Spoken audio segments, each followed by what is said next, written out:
سیدنا و مولانا محمد معدن الجود والکرم وعلی آلہ و اصحابہ وبارک وسلم صلاۃ و سلام علیک یا رسول اللہ۔ حمد و صلاۃ کے بعد خالق کائنات کی عطا سے فقط اس کی دی ہوئی توفیق سے ہم ایک بار پھر حلقہ درس حدیث میں موجود ہیں۔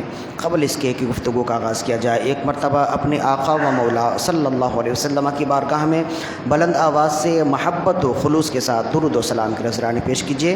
اللہم صلی علی سیدنا و مولانا محمد طب القلوب و دوائیہا و عافیت الابدان و شفائیہا و نور الابصار و ضیائیہا و روح الارواح و غذائیہا وعلی آلہ و اصحابہ وبارک وسلم صلاۃ و سلام علیک یا رسول اللہ صلی اللہ علیہ وآلہ وسلم۔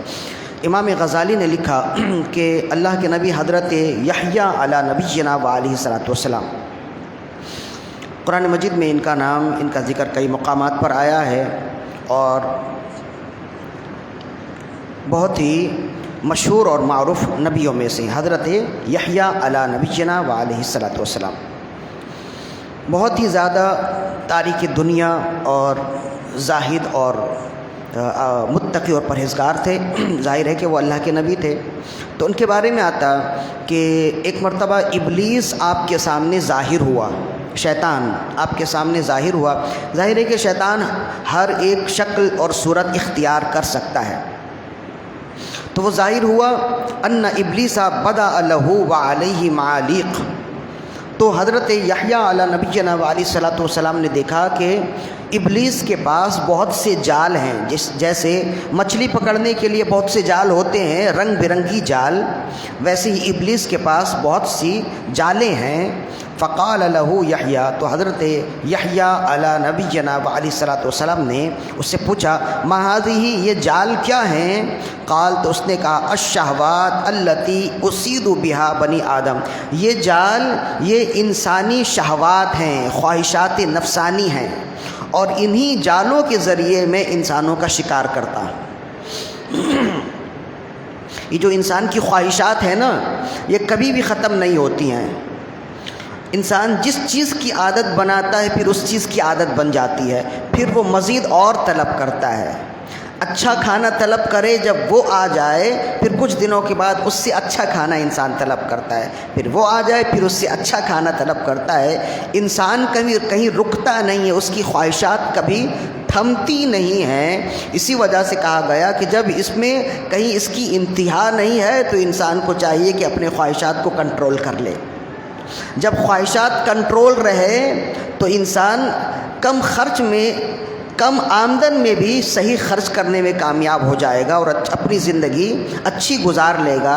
یہ انسان جو پریشانیوں میں مبتلا ہوتا ہے، تنگیوں میں مبتلا ہوتا ہے، قرضوں میں مبتلا ہوتا ہے، اس کی بہت بڑی وجہ یہ ہے کہ اس کی خواہشات زیادہ ہوتی ہیں اور آمدنی کم ہوتی ہے، اور وہ چاہتا ہے کہ بڑے لوگوں کی طرح زندگی گزارے، بڑے لوگوں سے مطلب امیر لوگوں کی طرح زندگی گزارے، جن کی روز کی آمدنی لاکھوں پہ ہے، ان کی طرح زندگی گزارنے کے لیے وہ شخص خواہش رکھتا ہے جس کی مہینے کی آمدنی ہزاروں پہ ہے۔ تو وہ کیسے گزارا کرے گا؟ تو پھر وہ اپنی خواہشات کی تمنا کے لیے، اپنی خواہشات کی تکمیل کے لیے پھر وہ ہیرا پھیری کرتا ہے، چوری کرتا ہے، پھر غلط کاموں میں مبتلا ہو جاتا ہے۔ تو اس کا آغاز کہاں سے ہوتا ہے؟ خواہشات سے ہی ہوتا ہے۔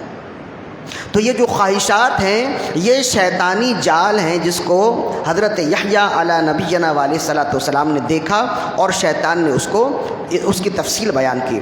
قال یحییٰ، حضرت یحییٰ علی نبینا علیہ الصلوۃ والسلام نے پھر اس سے پوچھا هل تجد لی فیہا شیئا، کیا میرے لیے بھی کوئی جال ہے تمہارے پاس؟ کیا میرے لیے بھی تمہارے پاس ایسی کوئی جال ہے؟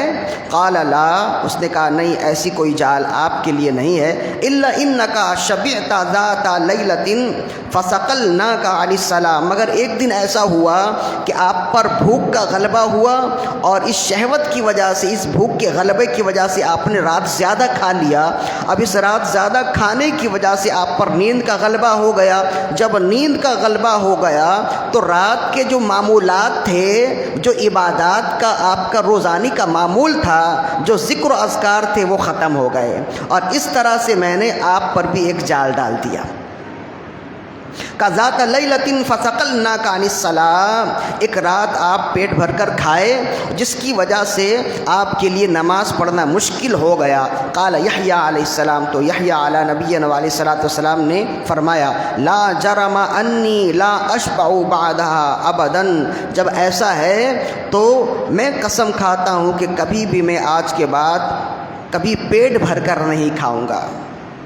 فقال ابلیس، تو پھر ابلیس نے کہا لا جرم انی لا انصح احدا ابدا، میں بھی قسم کھاتا ہوں کہ میں یہ راز کی باتیں آپ کے علاوہ کسی دوسرے کو نہیں بتاؤں گا۔ فہذہ فی من لمن یشبع فی عمرہ الا لیلۃ، تو امام غزالی فرماتے ہیں کہ یہ حال تو اس کا ہے جو زندگی میں ایک بار پیٹ بھر کر کھا لے تو وہ اس قدر افسوس کرتا ہے اپنی ریاضت چھوٹ جانے کی وجہ سے۔ تو پھر فرماتے فکیف فی من لا یجوع فی عمرہ لیلۃ ثم یطمع فی العبادۃ، تو اس شخص کا حال کیا ہوگا جو زندگی میں کبھی بھوکا رہتا نہیں ہے، کبھی بھوکا سوتا نہیں ہے، اس کے لیے بھوک اچھی چیز نہیں ہے، پھر وہی شخص تمنا کرتا ہے کہ اسے عبادتوں کی لذت مل جائے۔ عبادتوں کی لذتیں ملتی ہیں بھوک سے، پیاس سے۔ جب بھوک اور پیاس کی شدت برداشت کرتا ہے تو اس کے دل میں، اس کے جسم میں روحانیت کا غلبہ ہوتا ہے۔ وہ میں نے پہلے بھی بتا دیا پچھلی نشست میں بھی، اسی وجہ سے روزہ ایک عبادت ہے، ایک انفرادی عبادت ہے۔ ماہ رمضان میں روزے کی ایک الگ سے فضیلت ہے، پورے سال میں روزے کی فضیلت موجود ہے۔ اس کے ساتھ ساتھ اگر کوئی شخص روزہ نہ رکھے، فقط کم کھائے، اس کی بھی فضیلت ہے۔ اور روزے کا مقصد یہ ہے کہ انسان کی عادت جو زیادہ کھانے کی ہو گئی ہے، پھر آہستہ آہستہ اس عادت میں کنٹرول کر لے اور پھر کم کھانے لگ جائے۔ اسی وجہ سے سحری میں اور افطار میں کہا گیا کہ بس 2 وقت کھائے، تاکہ وہ کھانے کی زیادتی جو سال بھر وہ کرتا رہا، پھر آہستہ آہستہ اس میں کمی آ جائے اور وہ اپنی عادت پہ آ جائے۔ انسان اپنی عادتوں کا غلام ہوتا ہے۔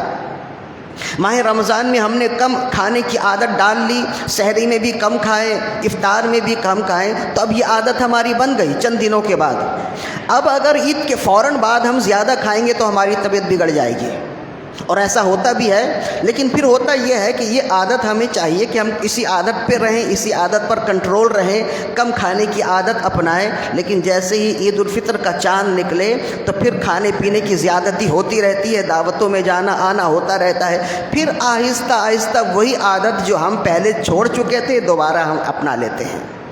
تو اس سے کیا ہوتا ہے، ایک تو زیادہ کھانا میڈیکل لحاظ سے، یعنی ڈاکٹری لحاظ سے، طبی لحاظ سے بھی جسم انسانی کے لیے ناموافق ہے، اور زیادہ کھانا روحانی لحاظ سے بھی انسان کے لیے اچھا نہیں ہے۔ اسی وجہ سے اللہ اس کے رسول نے زیادہ کھانے سے منع کیا، اور زیادہ کھانے کی وجہ سے جسمانی طور پر نقصان یہ ہوتا ہے کہ انسان کا جسم بہت زیادہ ہی بھاری ہو جاتا ہے۔ جب بھاری ہو جاتا ہے تو اس کے لیے عبادت کرنا مشکل ہو جاتا ہے۔ اور روحانی طور پر یہ ہے کہ جب زیادہ کھا لیتا ہے تو شہوت کا غلبہ ہوتا ہے، جب شہوت کا غلبہ ہوتا ہے تو شیطان کا غلبہ ہوتا ہے۔ اسے یوں سمجھ لیجئے کہ ابھی آپ کم کھائیں تو آپ کا بلڈ پریشر لو ہے، آپ کو سستی سی محسوس ہوتی ہے، تھوڑی سی تساہل سی محسوس ہوتی ہے، نقاہت سی محسوس ہوتی ہے نا، اس لیے کہ خون کی جو روانی ہے اس میں کمی ہے۔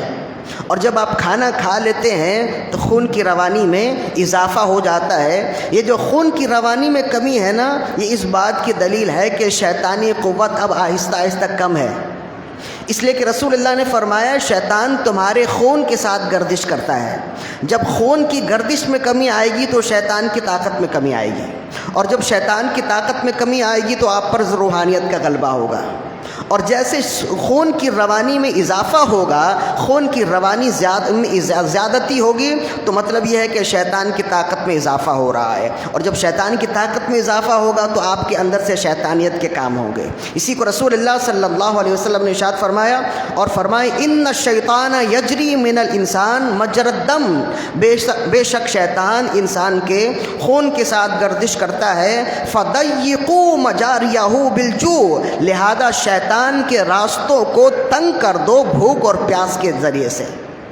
جب انسان بھوک اور پیاس برداشت کرتا ہے تو شیطان کے راستے تنگ ہو جاتے ہیں. جب شیطان کے راستے تنگ ہوتے ہیں تو اس کا غلبہ کم ہوتا ہے, روحانیت کا غلبہ ہو جاتا ہے. اسی وجہ سے اللہ والے کم کھانے کو پسند کرتے تھے, یا تو روزہ رکھتے یا اگر کھاتے بھی تو کم کھاتے تھے. ایک بات ہو گئی, دو باتیں ہو گئی, ایک حدیث اور ایک حکایت ہو گئی.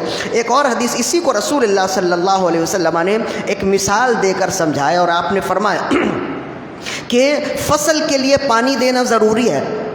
اگر فصل میں پانی نہ ملے تو فصل خشک ہو جائے, ختم ہو جائے, وہ کھیتی خراب ہو جائے.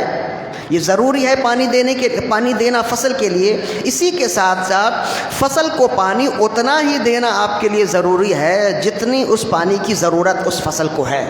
اگر اس فصل میں پانی کی ضرورت جتنی ہے اس سے زیادہ آپ نے پانی دی تو وہ فصل پھر بھی خراب ہو جائے گا.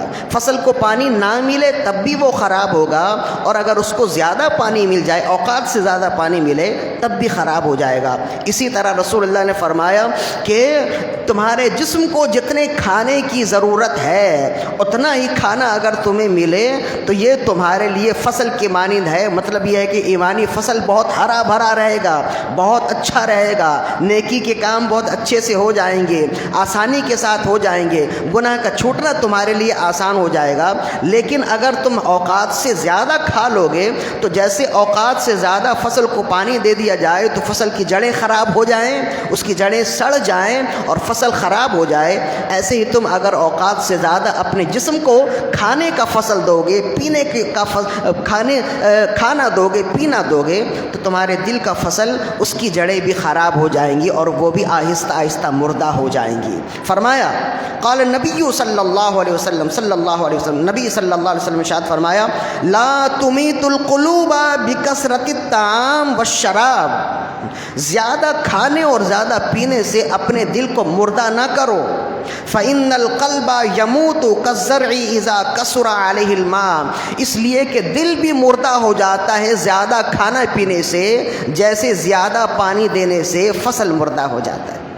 کھیت مردہ ہو جاتی ہے ویسے ہی انسان کا دل بھی مردہ ہو جاتا ہے. اسی وجہ سے نبی صلی اللہ علیہ وسلم نے ہمیں حکم دیا کہ عام زندگی میں بھی انسان کو چاہیے کہ کھانے پینے میں کنٹرول کرے. جب انسان کھانے پینے میں کنٹرول کرتا ہے تو اس کے لیے نیکی کا کام کرنا آسان ہو جاتا ہے, اللہ کی عبادت اس کے لیے آسان ہو جاتی ہے. ابھی دیکھیے نا, نماز پڑھنا ہمارے لیے کتنا آسان ہو گیا ہے. عام دنوں میں تو اتنا آسان نہیں ہوتا نا. عام دنوں میں اگر اتنا آسان ہوتا تو ان دنوں کی طرح عام دنوں میں بھی مسجدیں بھری ہوتی.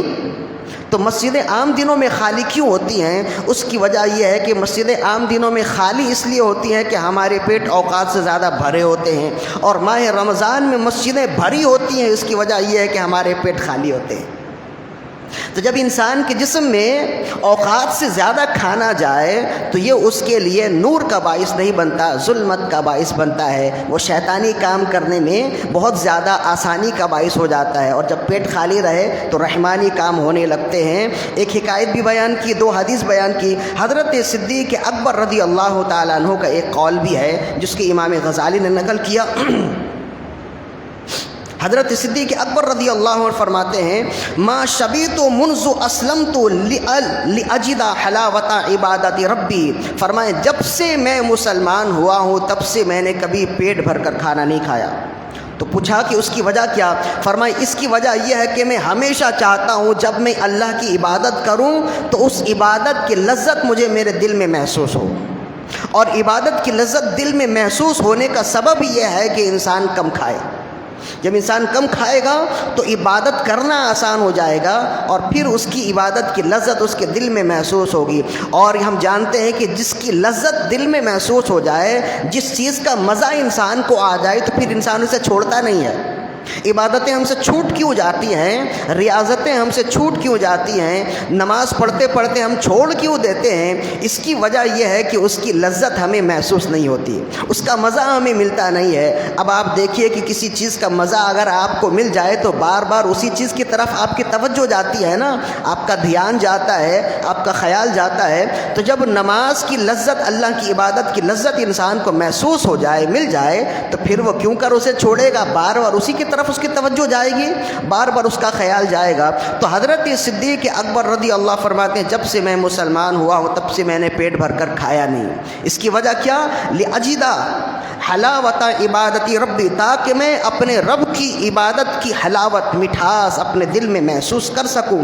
وما رویت منذ اسلمت اشتیاقا الی لقاء ربی، اور جب سے میں مسلمان ہوا تب سے میں نے دل بھر کر پیا نہیں ہے، فقط اس لیے کہ میں اپنے رب کا دیدار کرنا چاہتا ہوں، اپنے رب کے دیدار کے لیے۔ پھر آپ نے فرمایا لِأَنَّ فِي كَثْرَةِ الْأَكْلِ قِلَّةَ الْعِبَادَاتِ، اس لیے کہ جو زیادہ کھاتا ہے تو وہ عبادت کم کرتا ہے، اس لیے کہ زیادہ کھانا سبب ہے عبادت میں کمی کا۔ لِأَنَّهُ إِذَا أَكْثَرَ الْإِنسَانُ الْأَكْلَ، اس لیے کہ جب انسان زیادہ کھاتا ہے ثقل بدنه، اس کا بدن بھاری ہو جاتا ہے، وغلبته عیناہ، اس پر نیند کا غلبہ ہو جاتا ہے، وفترت اعضاء، اس کے اعضاء ڈھیلے ہو جاتے ہیں، لا یجیء منه شیء وان اجتہد الا النوم، وہ کوشش کرنے کے باوجود کوئی عبادت نہیں کر سکتا، صرف نیند کی طرف اس کی توجہ جاتی ہے، سونے کی طرف توجہ جاتی ہے، اور پھر وہ جا کر سو جاتا ہے۔ فیکون کالجیفۃ الملقات، وہ ایسا ہو جاتا ہے جیسا مردہ پڑا ہوتا ہے، ایسا ہی ہو جاتا ہے۔ لیکن جب پیٹ میں کھانا نہ ہو تو نیند بھی کم آتی ہے انسان کو، اور سارے کام ہونے لگتے ہیں۔ تو حضرت صدیق اکبر رضی اللہ تعالیٰ عنہ کا فرمان بھی ہم نے سن لیا، نبی صلی اللہ علیہ وسلم کا فرمان بھی سنا، صدیق اکبر رضی اللہ عنہ کا فرمان بھی سنا، اور حکایت بھی سنی جس میں حضرت یحییٰ علی نبینا علیہ الصلوۃ والسلام نے ہمیں جو درس دیا ہے وہ بھی ہم نے سن لیا۔ اب اس سے ہم نے کیا فائدہ اخذ کرنا ہے؟ خلاصۂ کلام کیا ہے؟ خلاصۂ کلام یہ ہے کہ جس طرح ماہ رمضان میں ہمیں عادت بن گئی ہے کم کھانے اور کم پینے کی، بہت ہی اچھا ہو کہ زندگی بھر یہ عادت بنی رہے، کم کھانے اور کم پینے کی عادت بنی رہے، تو اس سے آخرت کا بھی بہت فائدہ ہے، اور دنیاوی فائدہ یہ ہے کہ اس سے نیک کام کرنا آسان ہو جائے گا اور گناہ کرنا مشکل ہو جائے گا۔ کیوں؟ اس لیے کہ جو کم کھانے والا ہوتا ہے شیطان کا غلبہ اس پر کم ہوتا ہے، اور جو زیادہ کھانے والا ہوتا ہے شیطان کا غلبہ اس پر زیادہ ہوتا ہے۔ اللہ تعالیٰ سے دعا ہے کہ رب ذوالجلال ہماری آج کی حاضری اپنی بارگاہ میں قبول و مقبول فرمائے۔ وما علینا الا البلاغ المبین۔